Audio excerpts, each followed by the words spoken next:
শুনেছিস মাহি আমাদের রুবেল নাকি অনেক বড়। তোর কবিতার প্রথম লাইন শুনলে তো সবাই ঘুমিয়ে পড়বে। দূর তোর কিছুই বুঝিস না। দূর দাঁড়িয়ে কবিতা শুনবি না তাই জন্য নদীতে ফেলে দিই। আমি শুনবো না তোরা শোন। শোন আমরা সবাই মিলে মিশে কবিতাটা শুনি। নদীর তীরে হৃদয় আমার খুঁজে ফিরে। বাহ রুবেল তুই তো সত্যিই কবি। বাহ আরেকটা শুনতে চাই। মজা তো ভালো কিন্তু আমরা একে অপরের প্রতিভাকে সম্মান করতে শিখবো। মজা করা ভালো কিন্তু অন্যকে ছোট করা উচিত না।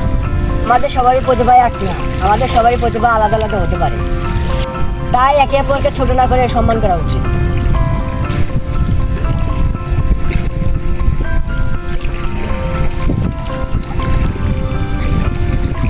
আসলে তুই ঠিক বলেছিস, আমাদের রুবেলের সাথে এরকম করা উচিত।